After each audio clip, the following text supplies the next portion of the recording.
Hi all, நான் Kavitha from Swiss ethnic விவ்ஸ். நீங்கள் ஒரு காட்டன் லவராக இருந்தீங்கன்னா இந்த வீடியோ கண்டிப்பாக உங்களுக்கு தான். இன்றைக்கி நான் pure cotton chikankari work kurtis ரெண்டு டிஃப்ரெண்ட் எலகண்ட் கலர்ஸில் கொண்டு வந்திருக்கேன். பேஸ்டல் கலர்ஸில் ஒன்று ocean blue and another one is grey colour. Full chikankari work in neck portion and lower the kurti. கீழே பார்டர்லேயுமே டிஃப்ரெண்ட்டான ஒர்க் கொடுத்துருக்காங்க அண்ட் பேக் சைட்லேயுமே ஒரு சின்ன ஒர்க்கு கொடுத்துருக்காங்க. இது ஆஃபீஸ்க்கு காலேஜ்க்கு வேர் பண்ணிக்கிறதுக்கெல்லாம் ரொம்ப பர்ஃபெக்டாக இருக்கும். ரொம்ப எலகண்ட் லுக் கொடுக்கும். இதோட ப்ரைஸ் பார்த்தீங்கன்னா $799.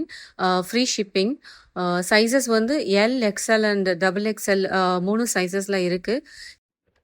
இது மாதிரி டிஃப்ரெண்ட்டாக pure cotton and rayon unique collections நீங்கள் தேடிட்டுருக்கீங்கன்னா ஸ்க்ரீனில் தெரிகிற நம்பருக்கு வாட்ஸ்அப் பண்ணுங்கள். நீங்கள் குரூப்லேயும் ஜாயின் பண்ணிக்கலாம். வாட்ஸ்அப் குரூப்பில் லிங்க் டிஸ்கிரிப்ஷனில் கொடுத்துருக்கேன். ரெகுலர் அப்டேட்ஸ் அதில் டெய்லியுமே அப்டேட்ஸ் கொடுத்துட்டே இருப்பேன். இந்த வீடியோ உங்களுக்கு பிடிச்சிருந்ததுன்னா சப்ஸ்கிரைப் பண்ணிக்கோங்க. தேங்க்யூ.